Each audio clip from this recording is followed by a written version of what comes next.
Hello, and welcome to this episode of Workplace Culture Wisdom, a series of conversations with experienced leaders. Today, I'm joined by Brad Smith, and Brad is one of the few people who has worked on both the business and the labor side of economic demand and growth. And he is a person I know to have a lot of wisdom about the workplace and workplace culture because I've known him for a few years, maybe even a couple of decades. Yes, I think we're getting close to that. Anyway, welcome, Brad, and thank you for participating in this series of conversations. I appreciate the invite. Thank you. So, I wanted to start with this Peter Drucker's famous statement about culture eats strategy for breakfast and invite you to offer a few of your own reflections on that statement. I think Drucker did an amazing job of encapsulating everything around business planning and culture into one statement. And it's I think, a very accurate statement because when you think about the time and effort that goes into creating missions and visions, strategy planning, and things like that, what happens is the stuff goes up on the wall or it goes into the binder. But if you have the logical left brain parts all put together, but if you don't have the human element, it just doesn't go forward. It stays as nice words on a wall. And so that I think that's the biggest challenge around that. Why do you think the human element brings such an interesting challenge into workplace culture dynamics? Historically, a lot of organizations come from a very analytical left brain. Here it is, and it's almost like a command and control structure in traditional organizations. And and unfortunately, what happens, years ago, you used to think, oh no, you just leave, you work, that person uses worker, and that everything else does not exist. Their home life and things that doesn't exist. And so what the challenge with that piece of it is it's very left brain in the terms of you can analyze it, you can wordsmith it, you can touch it, feel it, look at it, accomplishment, where culture is like vapor. It's very intangible and it's very difficult to put your fingers on it and hold it. But at the end of the day, the plan without the heart doesn't go forward.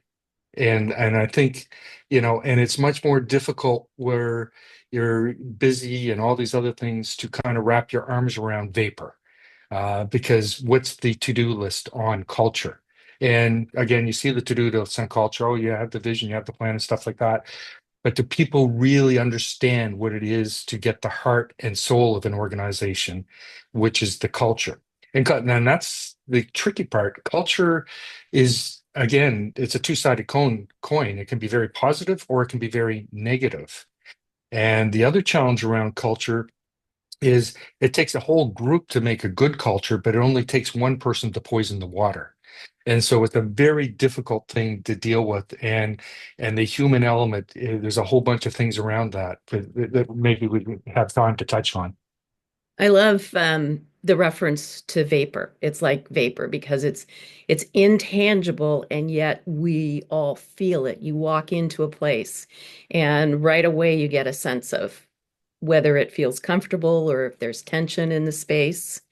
And also we when we talk about workplace culture and healthy workplace culture, we talk about the fact that you have to be intentional about it. Otherwise, you get what you get. What would you say is the role of a leader in establishing a team or workplace culture? Obviously, the leader's got to set the tone. And that tone could be set in a whole bunch of different ways. How you engage people, how you work with people, how you behave, because everything you do as a leader is magnified. So, an off statement or something you didn't do or should have done gets magnified. And unfortunately, you can do 10 positive things well. You do one bad thing. That's where the energy, that's where the focus goes. So the leader's got to be very conscious of their impact around people. And to me, it all comes down to relationships. That is absolutely it, is the relationships. Do they trust you? Have you built a relationship with them? Do they feel that you care about them? Do they feel that you care about the work? Do I feel worthy? All of those touchy-feely things that, again, a lot of people in a lot of organizations are not necessarily comfortable, but a good leader has to be very, very comfortable in their own skin and their ability to build those relationships and open up and build those trusting relationships. If you look at conflict in the workplace, um, conflict can be, I think conflict in a positive way is good. It's challenging thinking, it's engaging thinking, it's addressing the issues, and what's going on here. And a lot of people, by human nature, avoid conflict.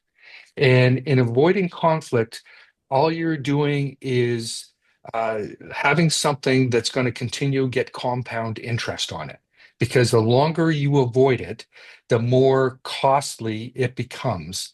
And then it gets to the point where you're dealing with major intervention issues because you haven't had the courage to have a meaningful conversation with someone over an issue.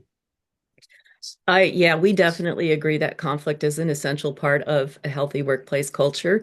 And of course, we need appropriate practices and processes to be able to invite people into those. Sometimes I call them animated conversations. And I like the reference to compound interest because we'll often say that when if conflict is not addressed or tension is not addressed, it just goes underground and it's going to pop up at some Yes. point. And it's probably not going to be when you want it to pop up. No, and the more pressure an organization comes, the higher the interest rate. So this is where I think, the opportunity for leaders is when you see it, engage with it at that time. And often the truth is people are more fearful around the conversation. Then when they get into the conversation, they go, you know, that wasn't really that bad. But it does, to be clear, it does take a certain skill sets. It takes a skill sets around self-awareness. It takes a skill set on communication. It takes a skill set around turning statements into questions, which I think is a very powerful skill set. So anytime you want to say this to this person, think about how you can translate a statement into a question, which invites the engagement and the conversation. So again, in those engagements, the more, okay, I'm going to go in there and fix this. That is not the right attitude, right? I'm going to go in there and engage and have a conversation so that I can understand what's going on. That's where the opportunity on the engagement, that's where you get more horsepower going forward. So again, it's easy and to avoid the conflict and the conversation in the beginning. It's just because, oh no, it's not that bad. It's not that bad. But as you identified, over time it gets worse and worse, and until it gets to the point where the emotional energy is so intense that it's that much more difficult to engage in that conversation because by that time you've got a whole bunch of baggage you're dragging into that conversation. Where a 10-minute conversation 2 months ago probably would have resolved the whole issue because people will build and this energy will build up around that till the point it snaps, and then it's much more difficult to correct the issue. That is the truth. In some of the work that I do with groups, I'll say, that conversation you've had in your head over and over and over again, when you actually engage that conversation with the other person, how often does it resemble any of those conversations you've actually had? No, and again, think about if you're a leader and somebody has an issue because some offhand comment you made or something through unawareness, whatever that might be, does not matter. Insert words there. They are putting a whole bunch of emotional energy into that. And then they're not feeling valued, they're not feeling heard. And then you've lost the heart of the individual on the work. And then you run into the work problems and everything else starts to compound from that point. Early intervention in a constructive questioning mind to learn is the magic juice for the beginnings of keeping the culture in the way that you want to control it and nurture it. Yeah, and I feel like you've touched on a lot of things that are ways that leaders do build trust and relationship with people through the power of questions, through addressing conflict early when it shows up or tension. And are there other things from your experience or that you've seen that really work to build trust and relationship? Yeah, I think there's a whole bunch of things, but let's just use an example of you have an underperformer in the team, right? And you've got 10 super performers. And you think, well, 9 out of 10 is not bad, so I won't worry about that 1 out of 10. That sets a tone. And so the best way to destroy your high performers is don't deal with the low performers. And often a low performer could be a high performer. I mean, literally, if you're able to understand and engage, you don't want a whole bunch of people that are think the same, do the same, all those sorts of things. So sometimes the high performers need to see you dealing with the low performers to create that, because again, it just takes one to poison the water. The other thing is interesting as well, and around conflict, and it's kind of a funny little thing that I've done with teams, is we used to do a process on Monday mornings, and it was just called check-in. And all we did was check in, and we just get the group, and it's just a 10-minute thing. We didn't do what are your business plan? It's like, how are you doing? How are you feeling? No, how are you really feeling? And just having the people understand that, well, I've got this challenge here, that challenge there, and just an acknowledgement and say, an awareness as the group around that, and just those and individual check-ins, group check-ins, but not to go into a meeting and say, we're going to hammer through our to-do list. No, we're going to take a pause and see, how are you doing? How are you feeling? And a lot of people, you've got to do that with a bit of a skill and understanding, because it can go in a bunch of different directions. But that's the opportunity in engagement and the one-on-one engagement. And another thing would happen as well, and I'm sure people have never experienced this, is a leader, they come in and they start complaining to you about another person. A strategy or rule I used to establish and establish with teams is that here's the rule. If you're having a challenge with somebody, that you need to have that conversation with that individual, not me, right? And and the rule is, if you're not willing to have that conversation, then you need to let the energy go. If you're not letting the energy go, then you need to have the conversation. And it takes a whole bunch of the noise and just dials it down to what's a real problem and what is just, I'm frustrated with such and such. But again, keeping in mind that's just the first step. If it needs further engagement of things like that, then the leader's got to facilitate it and all those other pieces to it. So what I'm trying to do is establish tone. We're establishing the tone that you are accountable for your behavior. You're setting the tone that you're accountable for the relationships you maintain within the group, right? And you're setting the tone that, hey, we're here to be heard. We're here to be understood. We're here to value everybody's contribution in whatever form that would take. And then when all of those pieces and people are feeling engaged, they're feeling welcome, they're feeling like they're doing meaningful work and they're being heard, and when they have a challenge, they have somebody they can go to and things like that, then the strategy and the vision and the business plans start to live, because all those strategies and business plans have to make it through that vapor of culture. Otherwise, if it doesn't get through that vapor of culture, it's not going anywhere. Those are all great suggestions, and they're fully aligned with the kinds of things that we talk about around healthy workplace culture. Um, I have two final things. One is if we're in a new era, which it seems like maybe we are, how do leaders need to adapt to offer relevant leadership and support and maybe some stability to the people they work with? So we've gone through an era of oversupply of labor. You can afford to say, hey, it's not perfect, I don't like it, get rid of it. And that was the reality for the labor supply economics for 20 years. And now that the power is left the leader, the power is now shifted substantially. And so when you're thinking about using those old tools of command and control, well, it's in your job description, just do it. That area where you just ignore it and replace it with the next available widget is gone. So the leadership today has to be far more skilled on the human element. And that is it. So the one the you know I got the saying is that a title does not equal leadership.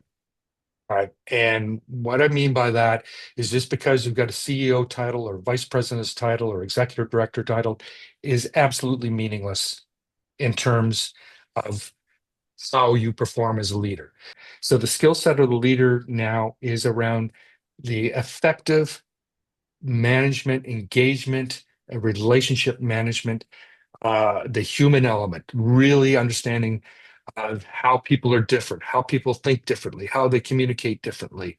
And then on top of that, you've got all these new cultural differences because of the diversification of our workforces. Now is the time to learn, practice, develop, and continue to grow your skill sets around the human element, how you work with people, how you motivate people, how you understand people. The ability to get people to follow you is not on command and control. It's, do they trust you? Do they respect you? Do they think that you trust and respect them? Am I feeling engaged? Do they care about me? And can we align on our mutual goals to move forward in a meaningful way? That is the skill set for today's leader, period. Brad, when I listen to you talk about command and control and different forms of leadership, in the whole time that I've known you, I don't think that's ever been your leadership style. You've always been a relational leader. One final thing, which is, do you have any last things that you'd like to speak to around workplace culture or leadership? With the environment we're in today, is a real opportunity for those leaders who might not have the title to emerge. So if I look around people in organizations, I always look for somebody that doesn't have the title that shows incredible leadership skills. And and those are the gems you want to find. And I've also believed, you continue to see this, is that you always try to find somebody and hire them if they're smarter than you, right? Get the smart people that are smarter and better skilled to be on your team. Don't try to be, well, that person's threatening to me because they're really bright and smart around that. Those are the ones you want to grab. Those are the people in one of the team you want to wrap your arms around and move them forward. So think about your teams, and the future is not around the title. Look for the gems and find out which of those gems you can nurture. And that's, I think, really where the magic is. That's fantastic because we are better together. Absolutely. Well, thank you, Brad, so much for participating in our Workplace Culture Wisdom series. You've offered a lot of gems here today, and I'm sure that for all of the people who watch this after we post it, they're going to take away a wealth of wisdom. Okay, thank you very much. You're very kind. Go to worldviewprograms.com to learn more about our Healthy Workplace Culture Program options.